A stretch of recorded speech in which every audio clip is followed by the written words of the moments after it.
Houston, we have a problem. All right, everyone. This is very, very, very bearish what we saw today. So I'm not sure exactly what day it is, but I'm thinking just by looking around at the charts, we've had quite a few of these actually, where we gapped higher back here at the end of December. We gapped higher, and for the first time, we sold off. And then we had another day where we gapped higher, sold off the rest of the day. We did it again a few days ago. And today it was even, I'd say, worse. I guess that this is the day. I can't tell which day on the charts I'm looking at here, but there was another intraday session that for the first time in a very long time, we opened strong, rallied strong within the first 30 minutes to an hour, then spent the rest of the day selling off. That was the first time in a very, very, very long time I remember seeing that. And today we saw the exact same thing again, but it was much worse today, and volume was extremely heavy. Clear churning day, distribution day in the market today. And just to make things even worse, our oscillators are kind of in mixed mode. MACD kind of doesn't have a real trend on any time frame, neither does TSV. And this goes everywhere. You can see the NASDAQ reversing today right at the 50-day moving average, failing to hit new recent highs on strong volume. This is ugly. This has given us a potential left shoulder, head, right shoulder look. If you connect this trend line right here, we break that trend line lower. Not good at all. So what I'm actually thinking is that I'm going to start my hedging process today. And my margin account, I'm going to begin with, I believe, the buying puts on the Qs. Since we're showing you the NASDAQ 100, similar situation. This chart just looks very precarious to me. And I want to hedge since I'm heavily long, even though I got tight stops. I'll just put tight stops on my hedges so I won't lose much if I'm wrong. And on the margin account, I mean on the cash account, we're going to go SQQQ or maybe SPXS. I got to think about this, guys. I really don't know which one I want. I just want to make sure I get a video out there. But if we do, you know, you can make this easy with sell stops below the 30.27 level, then below the 29.28 level.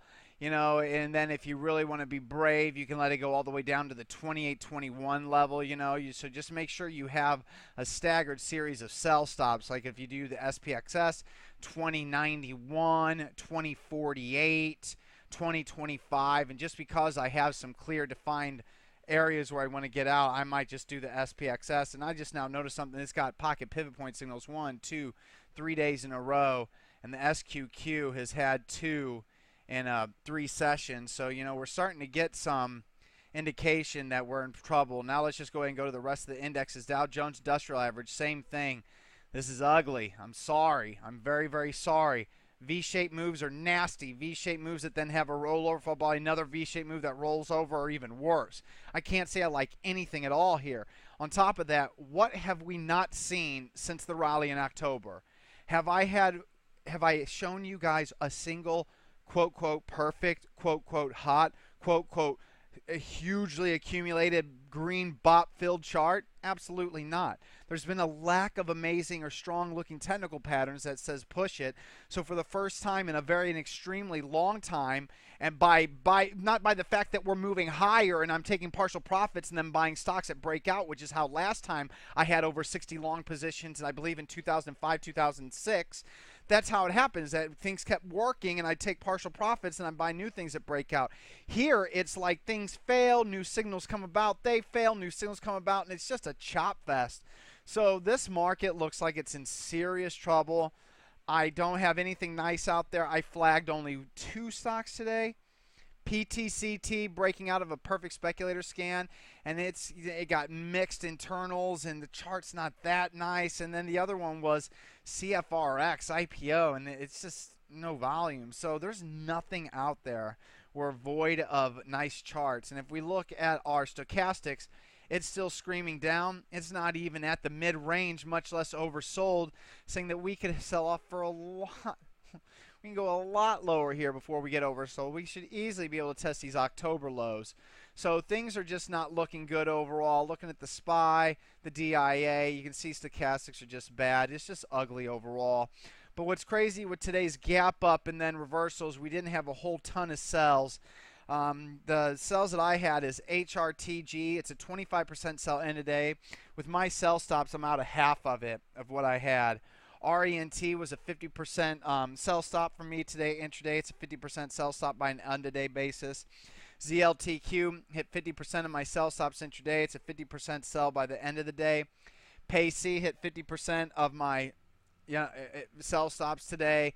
End-of-day basis, 50% is true. So PayC, ZLTQ, Rent, HRT, GSQ, and then ABAX for me intraday. I'm now fully out of it as it traded below 56.35 intraday. But on an end-of-day basis, there is no sell signal here. Just wanted to bring that up. Also, INT hit another one of my sell stops that I had just below these lows. On an end-of-day basis, it's fine. So there's really no signal there. And then the only other full sell is RCPT. RCPT is closing below 50-day moving average and below the low of basically I consider this a signal day. I knew I was chasing at the time, that's why it was small. But with it failing 50-day moving average today, it is a full sell. But that was my only full sell. Also, speculative-wise, Fold is a 33% sell. It's closing at the 20-day moving average, but it's right on it. With it losing its green bop and going red on above-average volume, I'll increase it up to 33%, raising my stops now also. And I'm raising my stops on everything tonight. It's going to be another long night. And I know it seems like I'm doing this every night, but I tell you what, if this market decides to tank wide open, before the end of the day, I'll be out of I'll be at 50% cash. My sell stops are so tight. I've got gains in a lot of positions and or tiny losses that if they all trigger and register, yeah, it's going to suck considering how long we got, and yeah, the commissions absolutely suck.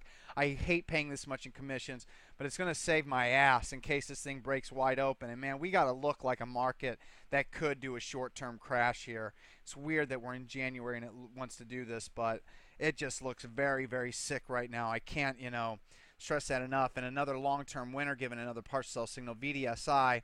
This was a 25% sell signal, and I didn't issue one here because of the intraday reversal yesterday. But with it closing below the 2320 level, it is now a confirmation 25% sell. And I wouldn't think about selling, a big amount until it closed below 2101. And then if that's the case, if volume's huge, it's going to end up being a full sell. But VDSI rolling over as a long-term winner kind of gives you a hint that things aren't looking good. OVAS, another long-term winner, starting to get a lot of red bop. And VIPS starting to roll back under that 50-day moving average. If it goes below 200-day moving average, that'll be out. And I tell you what, if our long-term positions that have been working for a while start giving sell signals, along with all the rough action, that means that we're in for trouble ahead. So, of course, there are no new long signals. There are no new short signals. Just went over the sells. Got to stress, got to buy some puts on the QQQ or the SPY. Maybe I'll mix it up. Why not? Let's do that. I mean, what the hell? We're already paying a ton of commissions. So I'll put 2.5% of my account value in the margin account into a SPY put and put 2.5% into a QQQ put. High implied volatility with the VIX up here. But, if we start cracking and, really, selling off, remember, the VIX can get up. I mean, I doubt we'll have a 2008 redo, but it can get up to 90. So, if you look at it that way, it ain't that bad. And if you look at previous highs around the 40-50 level, it can at least double the VIX implied volatility. So I don't think we're paying that much for the puts in the QQQ SPY. Make sure they're in the money. I have no idea which ones I want to buy, but I figure if you know how to trade options, you'll be able to pick the right ones. But SQQ, 2.5%, SPXS, 2.5% with some tight stops. And I think we'll be hedged well. And with us raising stops again on our current positions, if we do sell off, we'll get out soon enough. And then also, pump and dump, Zacks Small Cap Research Report, ADXS. I'm going to go ahead and go into this one. There are 35,000 shares available for short currently at IB. So I will take advantage of that. I have no idea what position I want to get here. I'm thinking probably a 2.5% position with stops just above the 1288 high day and just above the 1317 high day. If it doesn't work, I would expect that if this market really starts tanking, we should at least be able to see this thing go back into the 6 and 5s.